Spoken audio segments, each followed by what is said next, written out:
Manusia itu seperti saya bilang makhluk potensi. Dalam dirinya ada banyak potensi. Mau jadi orang seperti apa kita bisa membentuknya. Wong kita itu jujur bisa, bohong juga bisa. Mau setia bisa, mau curang juga bisa.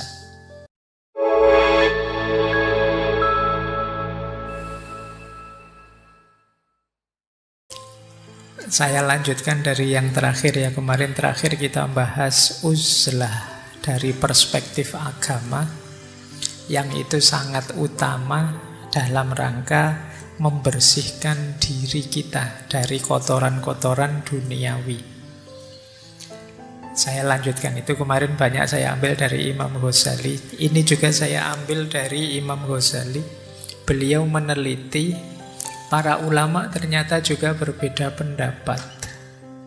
Apakah hidup ini sebaiknya uzlah saja atau membaur di tengah masyarakat?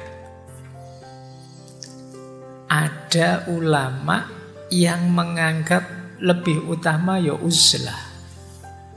Tentu saja ini pikiran-pikiran dari kalangan sufi.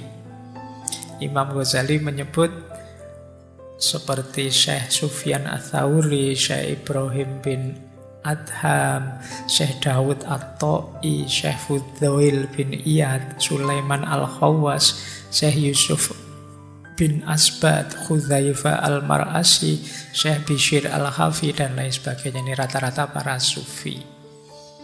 Ya memang para sufi kan memang hidupnya banyak yang uzlah, menjauh dari keramaian dalam rangka menjaga kemurnian hatinya, biar tidak terkotori, terkontaminasi oleh macam-macam. Bukan berarti orang yang tidak uzlah itu jelek. Ini istilahnya lebih utama yang mana?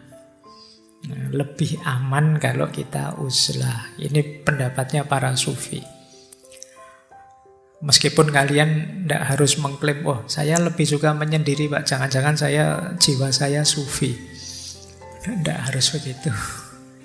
Itu kalau kalian beda menyendirinya. Kalau para sufi itu menyendirinya orientasinya ke atas. Nah, ada kebalikannya. Ada para ulama yang menganggap, loh justru membaur itu lebih utama.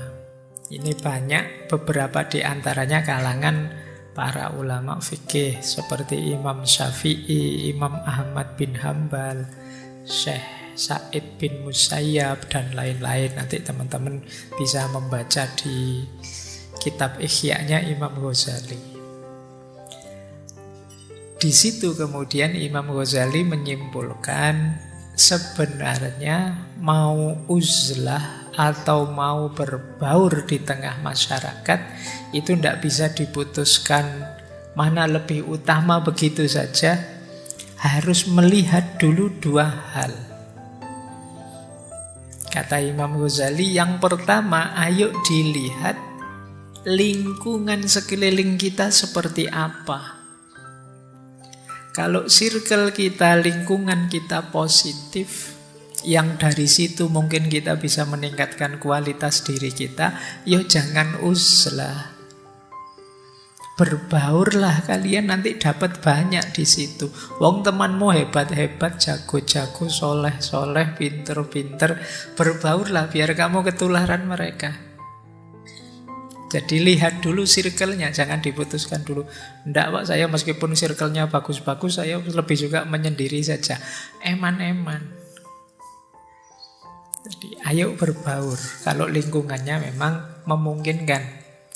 Tapi kalau lingkunganmu ndak mendukung, Pak teman saya itu gendo semua, Pak teman saya itu wis pokoknya itu ya ndak kuat saya kalau campur mereka, mesti terpengaruh saya. Saya ini kan anak soleh hitungannya Pak. Sekarang kuliah setahun rasanya kok degradasinya banyak ini. Ya kalian pilih agak uzlah biar tidak terpengaruh. Jadi berarti apa? Sebelum kalian memutuskan uzlah atau tidak, menyendiri atau berbaur, coba dibaca sekelilingmu ini kondisif apa enggak. mendukung untuk meningkatkan kualitas dirimu apa enggak? Kalau memang mendukung, ayo berbaurlah, kalian nanti akan dapat banyak. Dan yang kalau memang tidak, ya enggak apa-apa, menjauh dalam rangka tidak mudah terpengaruh. Jadi yang pertama itu. Pertimbangan kedua, kalau yang pertama tadi lingkungannya, yang kedua orangnya. Yo, sahabatmu itu tipe yang kayak gimana? Jadi mungkin tipenya soleh sih Pak, tapi dia sukanya misalnya maksa-maksa, membuat saya bete, stres. Nah ini yang kedua, orangnya. Jadi yang pertama lingkungannya cocok apa enggak, yang kedua orang yang mau kita jadikan berbaur ini cocok apa enggak. Ini menurut saya jawaban yang moderat dari Imam Ghazali. Kan seperti saya bilang minggu lalu, jangan berpatokan pada kondisi jiwa kita hari ini.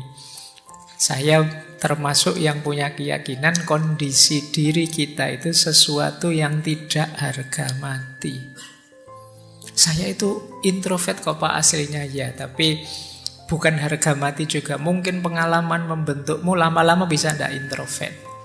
Saya aslinya cerewet Pak, ekstrovert Pak. Oh bisa saja nanti ada pengalaman hidup yang tiba-tiba membuatmu dari cewawaan ekstrovert terus drop, terus jadi introvert, entah pengalaman traumatik apa. Jadi jangan diharga matikan.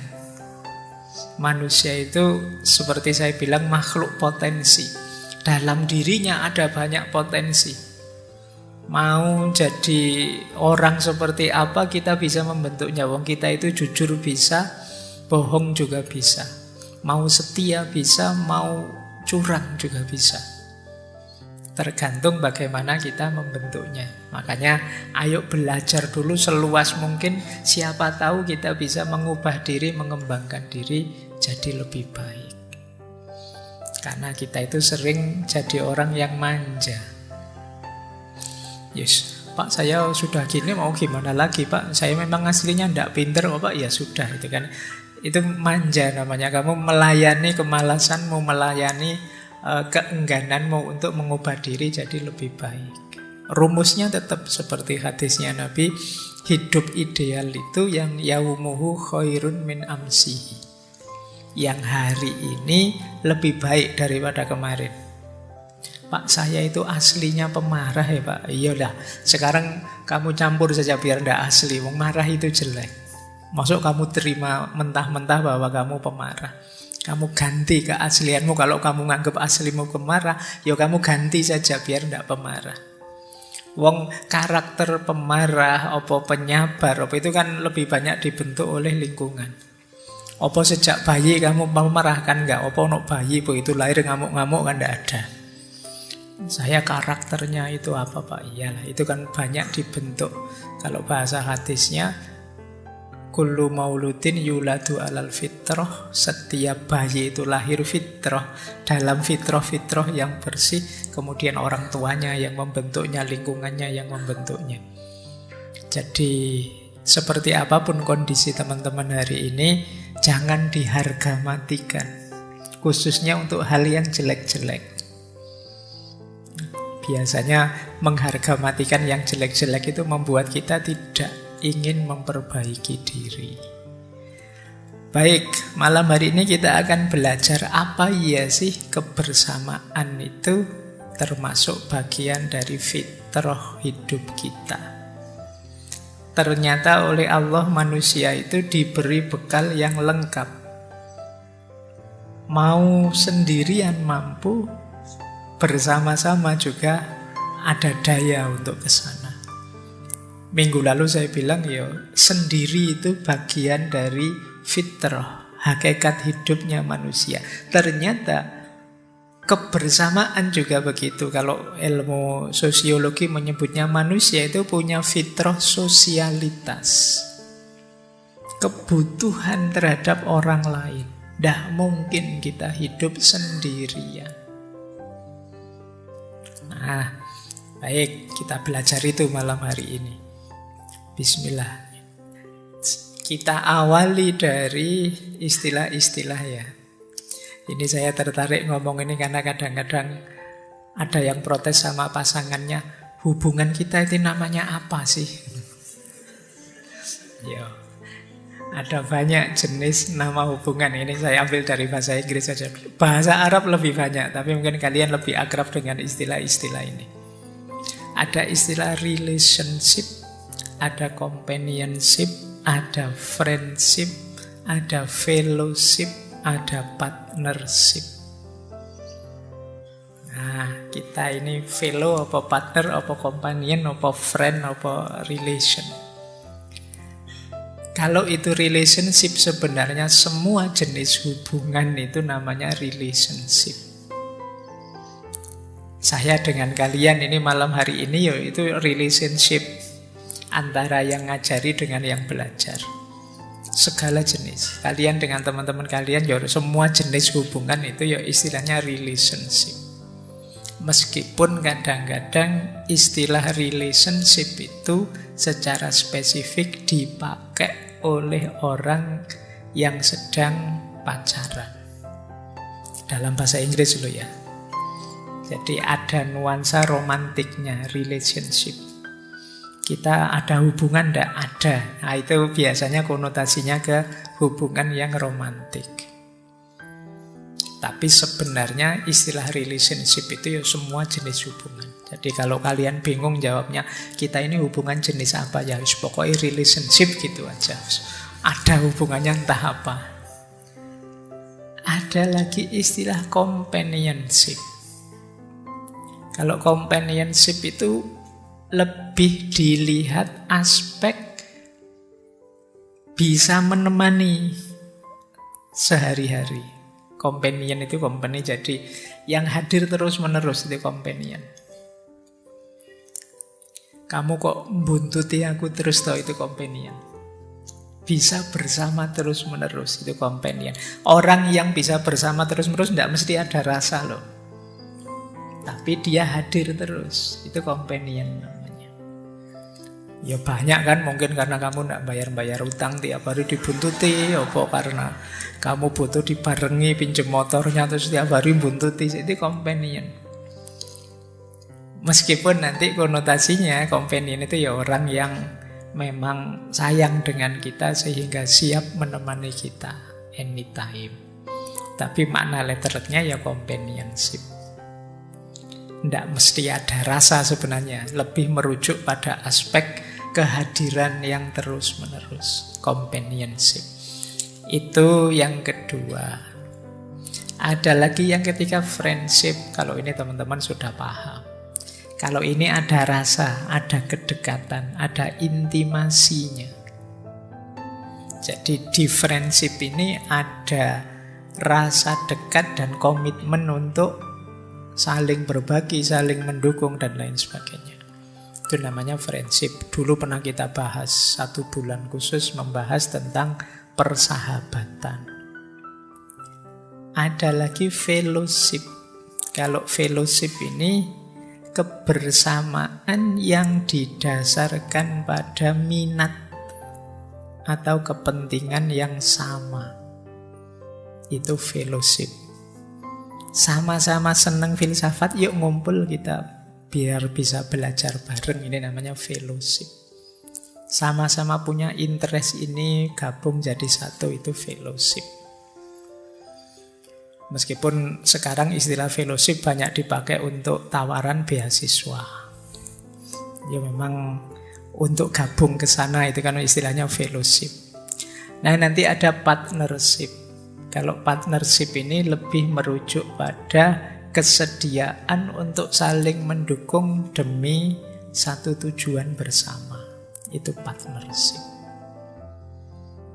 Malam hari ini mungkin kita bisa saja disebut relationship, disebut companionship. Tiap Rebo kok ada di sini di depan saya terus. Companionship, bisa friendship. Ada kedekatan di antara kita karena sering ngaji bareng, belajar bareng. Bisa juga fellowship. Ini member yang punya kepentingan bersama untuk belajar filsafat. Atau partnership. Kita saling berpartner, saling mendukung sesuai fungsi kita masing-masing sehingga terselenggara ngaji filsafat ini. Istilahnya sama, maknanya sama, tapi titik tekannya beda. Jadi ada relationship, ada companionship, ada friendship, ada fellowship, ada partnership. Jadi sekarang kalian bisa jawab kan kalau ada yang tanya, hubungan kita ini jenis hubungan apa sih? Kita cuma fellowship saja, nanti kalau kepentingannya habis ya bubar, enggak apa-apa. Itu fellowship. Kita ini kan cuma saling membantu saja, nanti mensukseskan cita-cita kita bersama. Kalau sudah sama-sama sukses ya sudah, kita bahas nanti. Itu partnership. Kalau friendship itu lebih pada komitmennya untuk senantiasa saling membantu. Kalau companionship itu lebih pada kehadirannya. Kalau relationship ya jenis hubungannya. Baik, ini istilah-istilah biar teman-teman tidak keliru kalau memakai istilahnya. Oke, sekarang dasarnya, argumennya. Mengapa sih manusia itu kok tadi saya sebut di antara kodratnya adalah kodrat kebersamaan. Jadi memang manusia itu secara fitrah tidak mungkin hidup sendirian. Meskipun seperti minggu lalu ada orang yang dorongan jiwanya ingin menyendiri saja, tapi faktanya sulit orang hidup sendirian. Saya bisa itu Pak berbulan-bulan sendirian. Iya, tapi kamu tidak ngitung kontribusi orang terhadap dirimu dalam kesendirianmu. Meskipun tidak langsung itu banyak. Kamu makan misalnya, saya makan ya masak sendiri. Apa kamu nanam padi sendiri? Apa kamu melihara ikan sendiri? Apa minyaknya kamu buat sendiri kalau pas goreng ikan? Apa kamu tidak bisa? Tidak mungkin kalian hidup sendirian memenuhi kebutuhanmu 100%. Kecuali kamu pergi ke hutan misalnya, tidak pakai baju. Atau kamu pakai baju bikin sendiri dengan cara seperti apa yang sama sekali koyok Tarzan, itu mungkin bisa. Tapi kan tidak mungkin kita begitu. Kamu bisa ngayal, bisa Pak, kalau saya mau saya bisa saja. Iyalah dalam pikiranmu, dalam prakteknya kan tidak.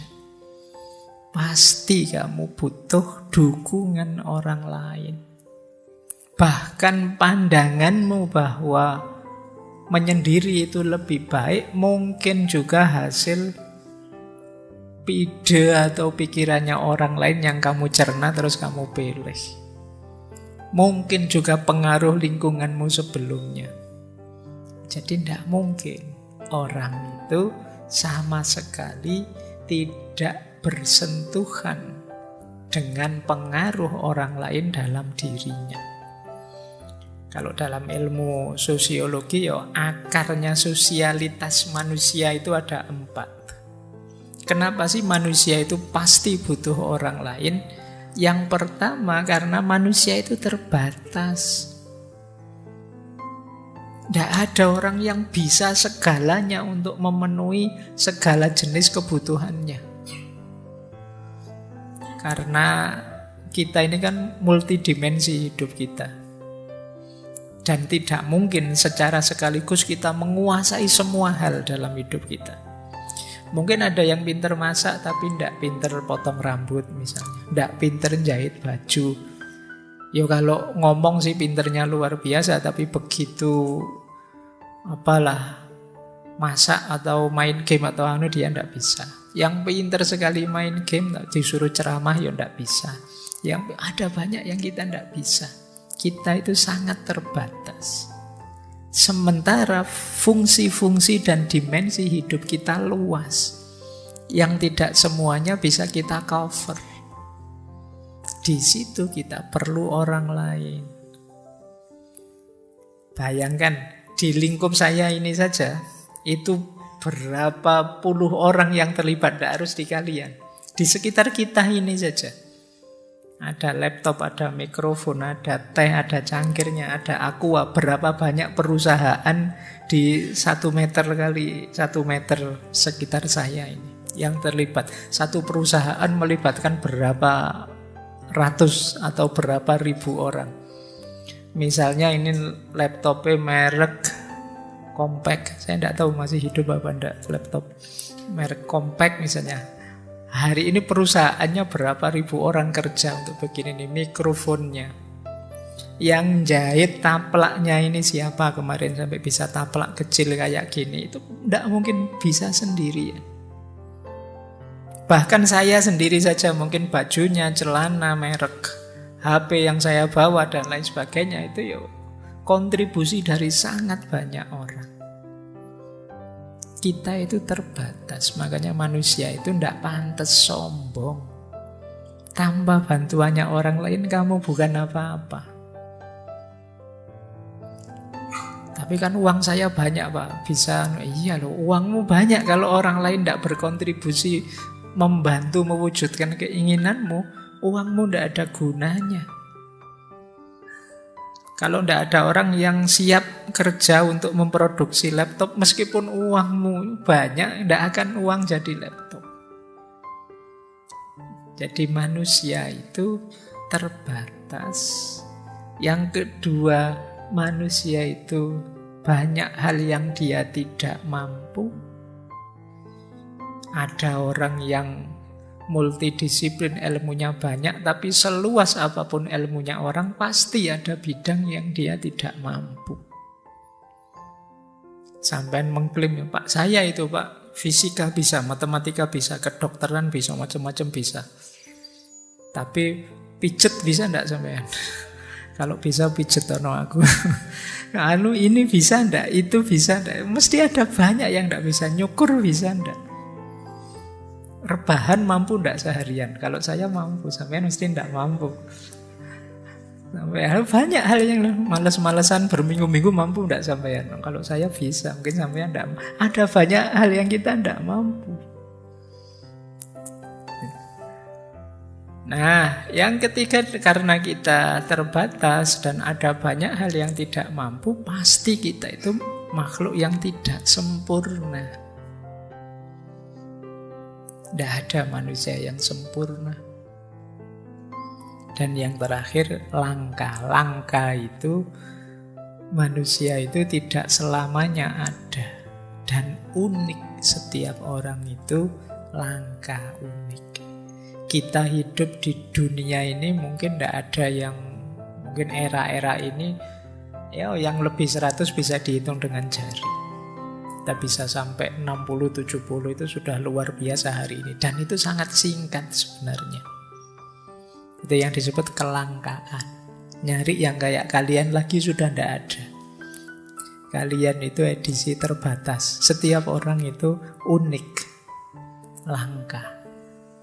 Loh, karena kita itu unik, yang lain juga unik. Dalam keunikannya masing-masing itu kita saling membutuhkan. Ini secara fitrahnya.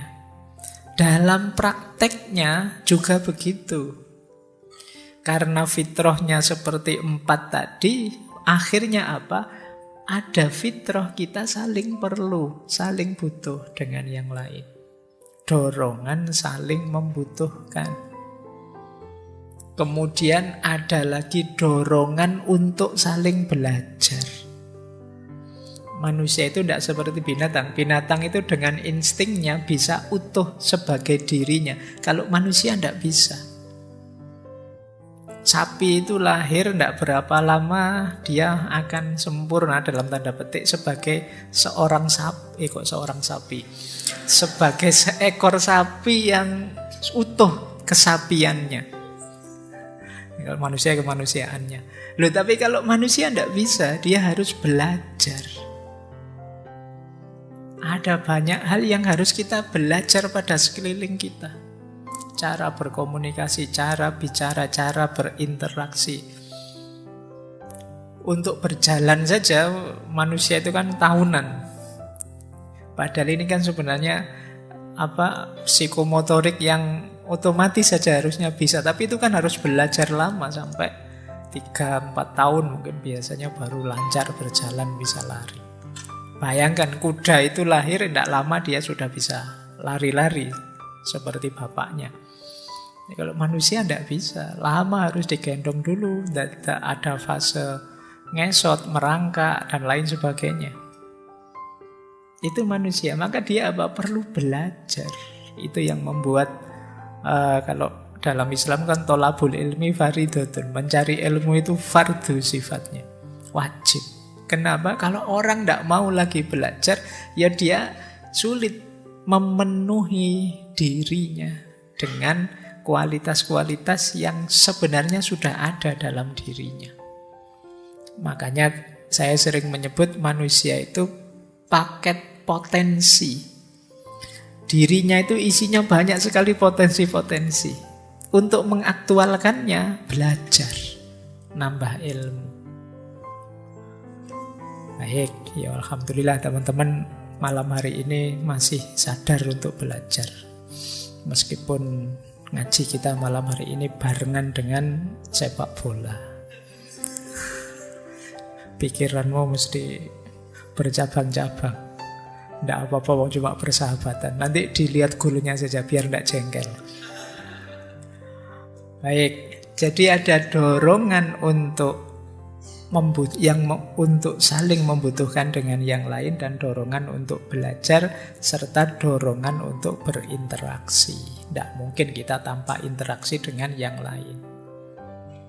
Selain itu, yang menggerakkan hidup kita juga, membuat hidup kita jadi dinamis, adalah pandangan kita terhadap orang lain dan pandangan orang lain terhadap kita. Meskipun kita, Pak, saya tidak akan mau terpengaruh oleh pandangan orang lain terhadap saya. Ya, tapi diakui atau tidak, pandangan orang lain terhadapmu merubahmu, dan pandanganmu terhadap orang lain juga merubahmu. Jadi hidup ini ya saling mempengaruhi antar manusia. Mau tidak mau begitu rumusnya. Bahkan kalian punya pikiran anti manusia, anti sosial, dan lain sebagainya. Gagasan-gagasan itu kan kalian dapat dari lingkungan sekeliling kalian juga. Itu ya produknya orang lain juga sebelumnya. Ideologi itu ya sampai pada kalian dari orang lain juga. Seantisosial apapun kalian. Jadi dasarnya mengapa sih manusia itu memerlukan kebersamaan dengan yang lain, ya fitrahnya memang begitu. Kalau memang fitrahnya seperti ini, maka yang terbaik adalah ayo kita kelola kebersamaan itu. Jangan sampai kita abaikan, ndaklah saya ingin menyendiri saja, ndak mau saya kebersamaan itu, saya ingin menyendiri saja. Tapi kalau fitrah kita seperti ini, ya pada akhirnya tetap kita akan bersentuhan, berinteraksi dengan yang lain. Sementara kita tidak ngerti ilmunya karena kemarin menghindar terus. Kagetlah kita. Makanya di antara yang mengagetkan kita di era medsos ini, era digital ini, kan sekarang situasi sangat terbuka. Kita tahu banyak hal tentang orang lain yang kemarin tidak seterbuka ini. Makanya terus kita kaget, agak gagap hari ini, sering salah-salah. Nah ini penting kita belajar kebersamaan. Kalau kemarin sih kebersamaan di dunia nyata lingkupnya lebih kecil. Sekarang kebersamaan di dunia digital, dunia maya yang itu lebih luas jangkauannya. Banyak orang yang belum mahir di sini sehingga sering muncul masalah dari ranah ini. Jadi kebersamaan itu karena dia fitrah, keniscayaan, penting untuk kita kaji, kita pelajari, dan kita jalankan secara positif. Jangan dihindar-hindari, nanti kita kaget sendiri, gagap. Baik. Yang kedua, selain kebersamaan dengan yang lain, sebenarnya yang jadi dasar kenapa sih kita memerlukan kebersamaan. Karena manusia itu secara fitrah juga punya kesadaran aku ini bagian dari sesuatu. Ini namanya kesadaran interkoneksi. Adaku ini sebagai diriku seperti ini itu karena menjadi bagian dari sesuatu. Identitasmu apapun itu kan bagian dari sesuatu. Saya sebagai dosen itu kan bagian dari institusi besar namanya dosen. Saya salah satunya di situ. Saya sebagai muslim ya bagian dari institusi besar agama namanya Islam. Saya sebagai orang Indonesia ya kan bagian. Ini kalau kadang-kadang kita pakai istilah ukhuwah, watoniyah, ukhuwah basyariyah, ukhuwah Islamiyah. Ini menunjukkan kita ini ada di lingkup yang sama, yang saling terhubung. Nah, ini kesadaran ini sebenarnya sifatnya instinktif. Instinktif itu bagian dari fitrah dalam diri kita. Makanya ada istilah kesadaran kita, unity of self, kesatuan kita dengan diri kita sendiri, unity of family, kesatuan kita dengan keluarga, unity of people, kesatuan kita dengan masyarakat sekeliling kita, ada unity of mankind, kesatuan kita dengan seluruh manusia. Ada unity of ecosystem, kesatuan kita dengan lingkungan yang ada di sekeliling kita. Ada unity of cosmos, kesatuan kita dengan alam semesta. Dan nanti puncaknya adalah unity of God, kesatuan kita dengan Tuhan. Ini kalau digambar sebenarnya bukan gambar melungker seperti itu, tapi yang paling besar ya kita semua, kesatuan dalam Tuhan, kemudian kesatuan dalam alam semesta, kemudian kesatuan di lingkungan sekeliling kita, kemudian kesatuan kemanusiaan, kemudian kesatuan dengan masyarakat sekeliling kita, dan kesatuan dengan keluarga, dan yang paling rendah kesatuan dengan diri kita sendiri. Yang kemarin teori kesendirian itu sebenarnya berhenti pada unity of self. Kita menyadari benar keterhubungan kita dengan diri kita sendiri.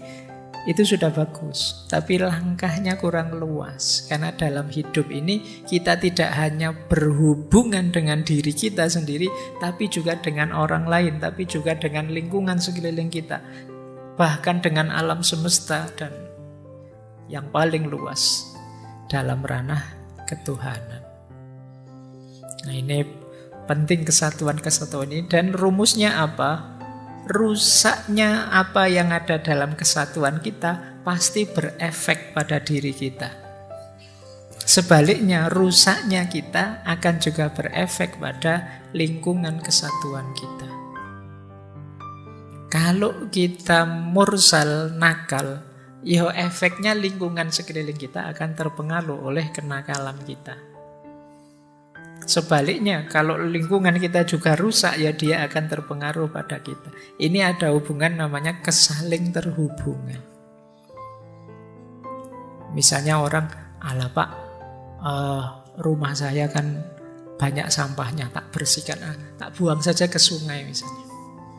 Kamu tidak betah dengan kotornya rumahmu, tapi mengotori sungaimu.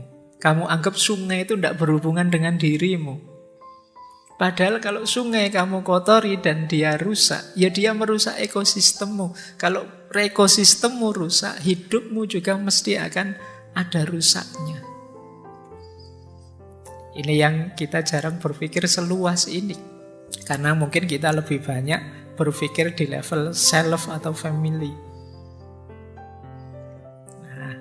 Yang penting saya enak Pak, tapi sayanya itu lingkupnya sangat kecil. Kamu lupa bahwa sayamu itu lingkupnya luas. Akumu itu tidak sekedar aku yang kamu tunjuk ini berhubungan dengan familymu, dengan peoplemu, dengan mankind, dengan kosmos, dengan God. Ini yang orang sering tidak berpikir dalam. Seolah-olah Allah yang sana saja rusak, biar saja. Allah wong itu orang Jogja kok yang kacau gitu ya, di kabupaten saya ndak, di tempat saya ndak. Seolah-olah kalau di sana yang rusak, di sini ndak, terus aman. Hidup ini saling mempengaruhi, saling interrelasi.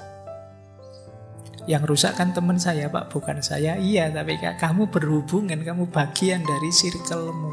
Lama-lama ya kamu akan terpengaruh. Oke, jadi ini kesadaran kesaling terhubungan. Makanya jangan egois. Jangan yang penting saya selamat, yang penting saya enak, yang penting saya nyaman. Tidak begitu. Kalau lingkunganmu kacau, kamu tidak bisa mengklaim dirimu selamat. Kadang-kadang kan ada misalnya yang punya prinsip begini. Ada yang bilang ke kita, teman kita itu loh selalu ngomong jelek tentang kamu. Tidak apa-apa, dia biar rusak-rusak, tidak apa-apa. Yang penting aku dapat pahala dari ngomong jeleknya, nanti dosaku dipindah ke dia. Seolah-olah kalau dia rusak itu tidak ada efeknya sama sekali dengan aku. Padahal rusaknya dia itu ya wong dia teman kita, ada di lingkungan, di circle kita, pasti akan berefek ke kita. Kayak kita membaca medsos isinya orang maki-maki itu. Yang maki-maki orang lain, kok saya kan cuma baca. Dikiranya kalau cuma baca terus tidak berpengaruh. Ya paling tidak kosakata makian itu kan masuk ke kepalamu. Mungkin kapan-kapan kalau pas kamu perlu, tiba-tiba keluarlah kata makian itu. Musuhmu ternyata lebih fasih daripada yang selama ini kamu kritik. Kok bisa ya Pak saya ngomong sesadis itu, sekejam itu misalnya. Mungkin kamu kaget sendiri, kamu tidak tahu itu koleksi itu sudah lama tersimpan di kepalamu. Dari mana? Yang tiap hari ngajimu itu kan. Jadi kalau kamu buka HP kan, meskipun kalau saya kritik, wah sekarang jarang ngaji buka HP terus. Saya buka HP-nya ngaji Pak. Iya tapi ngajinya ya jus TikTok sama ayat Twitter yang kamu baca. Akhirnya ya itu koleksi itu yang masuk di kepalamu dan kamu tidak sadar. Seolah-olah yang rusak itu sana-sana, kamu tidak rusak. Kita ini saling terhubung. Apalagi sesama bangsa, sesama agama, sesama manusia. Belum sesama semesta, apalagi sesama makhluk Tuhan. Jadi Pak, yang rusak kan di sana Pak, di Amerika, yang perang kan Rusia sama Ukraina. Kita aman saja. Seolah-olah begitu, tapi jangan lupa kita ada di unity yang sama, di kesatuan yang sama. Ini penting untuk bahan renungan kita. Kita sering berpikirnya parsial. Jadi sepotong-sepotong. Kita lupa bahwa hidup ini saling terhubung. Baik, kita lanjutkan. Ini argumen kedua kalau ada yang tanya, kenapa sih kok kita harus memperhatikan kebersamaan? Selain tadi kebersamaan itu fitrah, yang kedua ya karena hidup ini saling terhubung. Nah, ini menarik, karena hidup ini saling terhubung. Ini saya tiba-tiba tadi baca cerita menarik. Ini ada seorang peneliti yang melakukan penelitian di Afrika. Kalimat ini menarik, I exist because we exist. Kalau bahasa Afrikanya mungkin pakai dialog Swahili itu, Ubuntu. Jadi dia ini satu ketika begini, peneliti ini ngecek anak-anak sana. Dia ngambil satu keranjang buah. Satu keranjang buah ini ditaruh di bawah pohon. Terus ada sekelompok anak kecil yang dikasih lomba sama si peneliti ini. Ayo, siapa yang bisa lari duluan sampai di bawah pohon itu boleh mengambil buah yang sak keranjang itu. Kalau kita kan mendengar itu terus cepet-cepetan lari ke sana. Tapi anak-anak Afrika ini tidak begitu, anak kecil-kecil ini. Ketika ditawari begitu, mereka malah ketawa-ketawa, terus sambil gandengan tangan, lari bareng sampai bawah pohon, terus buahnya dimakan bareng-bareng. Nah, ini penelitinya heran. Kok beda, padahal dia bayangannya seperti kayak di kota, mungkin di tempat dia kalau ada begitu ya semua berlomba-lomba menang. Ini enggak. Malah gandengan tangan terus bisa sampai di bawah pohon bareng-bareng sambil nyanyi-nyanyi terus dimakan bareng. Ketika ditanya kok begitu responnya, jawaban mereka kata-kata ini. Ubuntu. Yang artinya kalau dalam bahasa Inggris, I exist because we exist. Aku ada karena kita ada. Kalau tidak ada aku kan tidak ada kita. Kita ini kan terdiri dari aku yang banyak. Jadi aku ada karena kita ada. Makanya ya, jangan saling mengalahkan, jangan saling. Tidak ada, ini semuanya untuk kepentingan bersama. Jadi adaku karena ada kita. Aku yang sekarang ngaji di depan kalian, itu kan ada karena kalian yang mau mendengarkan saya ngomong. Kalau tidak ada kalian, tidak ada ini. Sebaliknya juga begitu. Kalau saya tidak ada, kalian juga mungkin bubar. Ubuntu. Tidak ada dosen kalau tidak ada mahasiswa. Tidak ada pemimpin kalau tidak ada yang dipimpin. Jadi masing-masing ada karena adanya yang lain. Maka jangan punya ambisi, jangan punya pretensi untuk mengalahkan, menyusahkan, merendahkan, menyingkirkan yang lain. Karena kalau yang lain musnah, kita juga musnah. Karena ada kita, adanya aku itu karena adanya kita. Coba kalian cek semua atributmu. Sebagai apapun, itu ada karena adanya orang lain. Kalian sebagai murid, sebagai anak, sebagai teman, sebagai tetangga, sebagai apapun, itu kan karena adanya orang lain. Berarti kalian itu eksis, ada karena adanya orang lain. Maka prinsip ini, I exist because we exist. Kalau orang lain tidak ada, aku tidak akan ada. Nah, jadi ini mungkin bisa kita jadikan prinsip dalam hidup ini ya. Karena kita itu sering kejam sekali kalau sudah benci sama orang, tidak suka sama orang. Kita ingin menyingkir-nyingkirkan.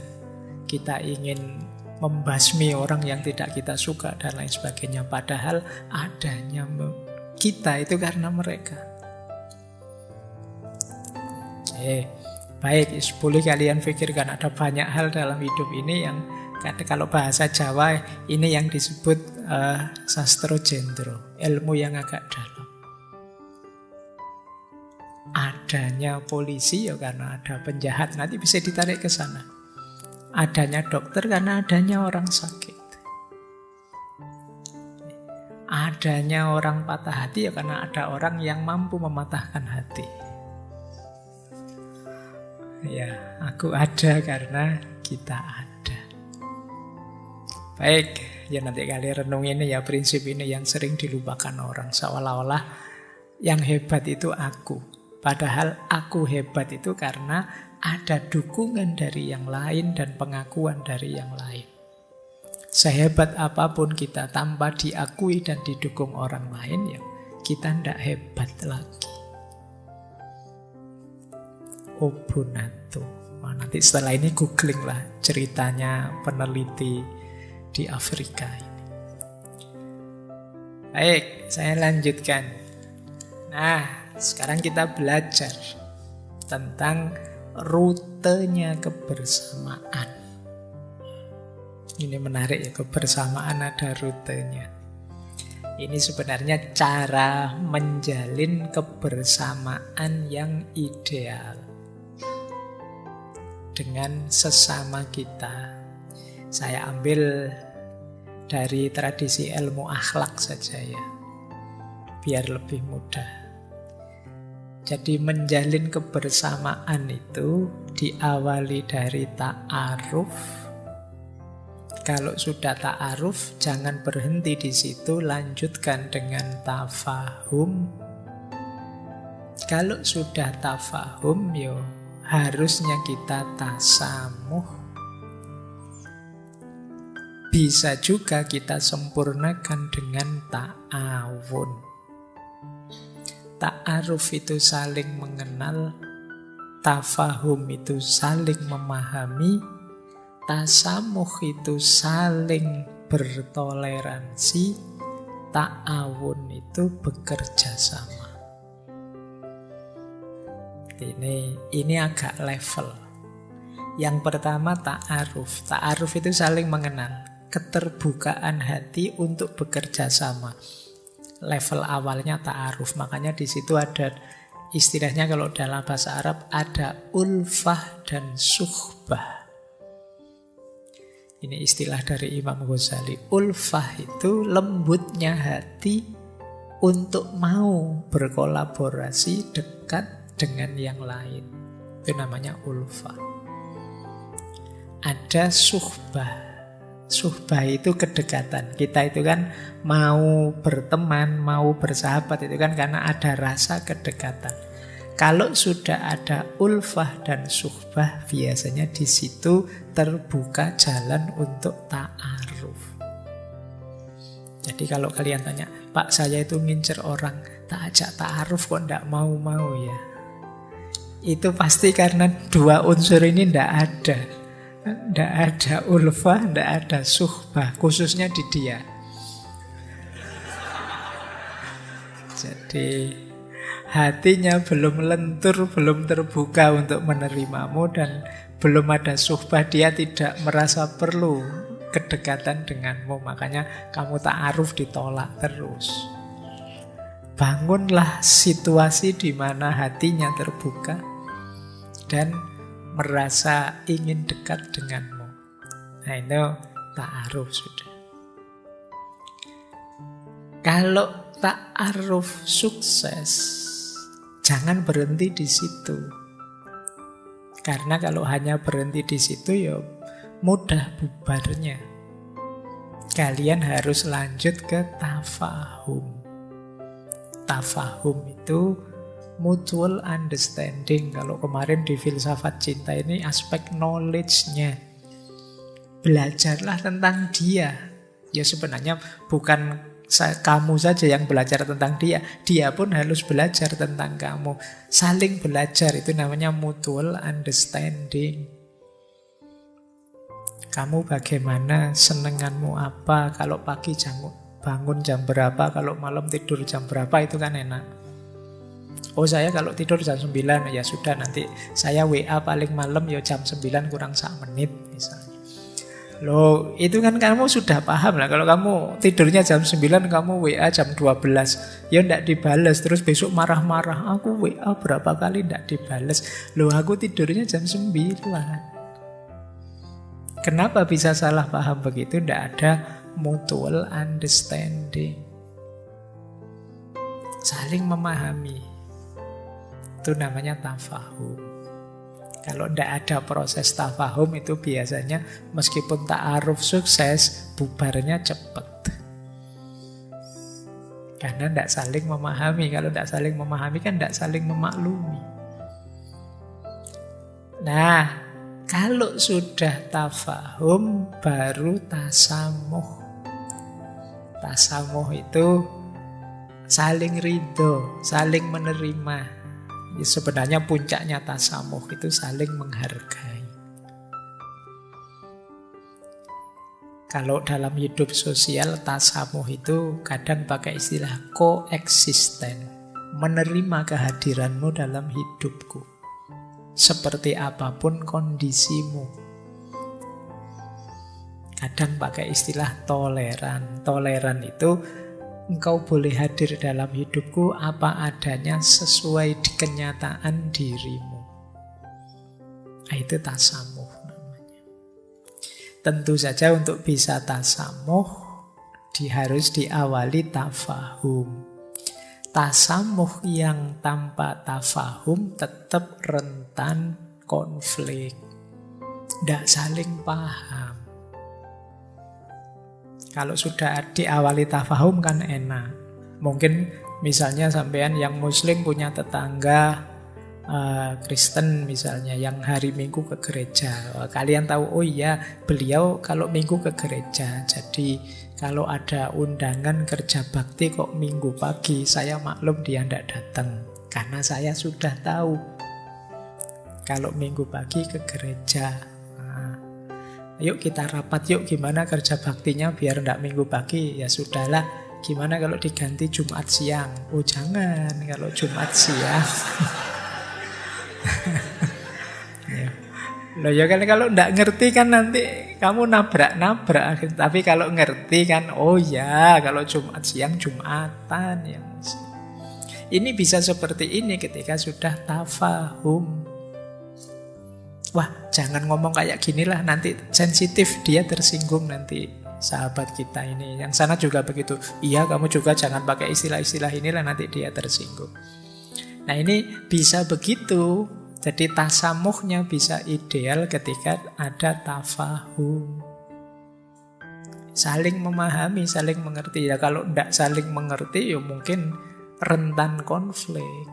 Ya benar hidup bersama. Kalau pas tidak senggolan sih tidak apa-apa. Tapi begitu bersentuhan senggolan yang sensitif bisa masalah. Jadi hidup bersama itu ya pastinya memang harus toleran. Namanya tasamuh. Tapi sebelum tasamuh ya harusnya sudah ada tafahum. Syukur-syukur diawali dari ulfah dan suhbah. Ulfah dan suhbah ini penting. Lembutnya hati, kesediaan untuk bersama itu penting. Kalau hatinya masih keras ya sulit.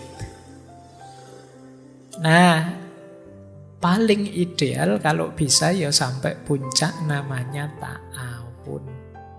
Tidak sekedar mentoleransi kebersamaan, tidak sekedar menerima hadirmu, tapi kita bisa bekerja sama secara produktif untuk hal-hal yang baik, kepentingan kita bersama. Itu namanya ta'awun. Tidak sekedar koeksisten, tapi juga proeksisten. Nah, ini pentingnya hidup bersama dengan rute yang diawali dari ta'aruf, kemudian tafahum, tasamuh, dan ta'awun. Yes, teman-teman boleh evaluasi kebersamaan dengan siapa saja. Sudah ada di level mana? Ada orang yang tidak kuat sampai level tasamuh karena tafahumnya juga males. Diajak saling memahami tidak mau. Bahkan ta'aruf saja juga males-malesan. Tidak ada ulfah dan suhbah. Nah, kalau hidup bersama seperti itu ya berat kita nanti. Hadirnya yang lain akan kita rasakan jadi beban. Itu mungkin yang membuat kita kemudian, saya lebih enak menyendiri saja Pak, saya tak uzlah saja Pak. Kenapa? Kalian tidak terbuka. Ta'aruf tidak bisa, tasamuh apalagi, ta'awun apalagi. Dan seperti saya bilang tadi, ya bisa dibiasakan, bisa dilatih, belajar. Karena ternyata kita itu manusia yang serba terbatas, banyak kelemahan, tidak sempurna. Perlu yang lain. Berarti kemampuan ini penting kita kembangkan. Oke, saya lanjutkan. Nah, sekarang kita mulai beberapa filosofinya tentang kebersamaan. Kita belajar dulu yang pertama tentang cara mengelola kebersamaan. Ada satu quote bagus yang bunyinya, a great relationship is about two things. First, appreciating the similarities, and second, respecting the differences. hubungan yang luar biasa itu cirinya dua. Yang pertama mengapresiasi kesamaan, dan yang kedua menghormati atau menghargai perbedaan. Makanya judulnya mengelola kebersamaan. Kalau ingin kebersamaan kita langgeng, produktif, ciri ini harus ada.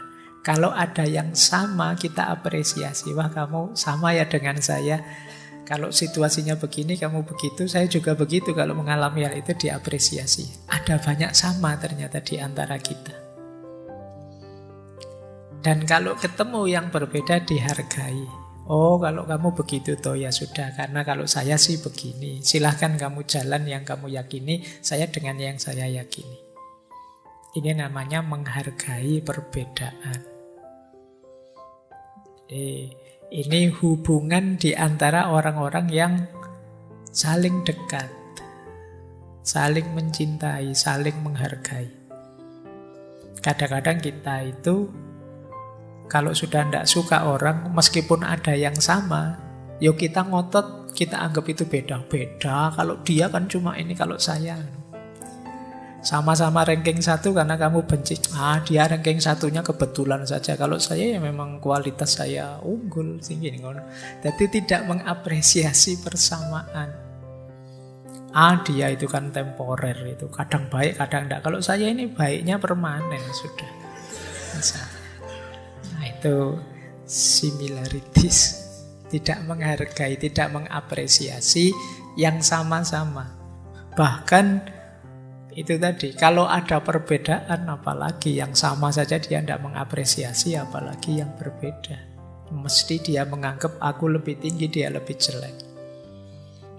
Dan hubungan seperti inilah mungkin yang kemarin dibunyikan oleh Sartre sebagai orang lain adalah neraka.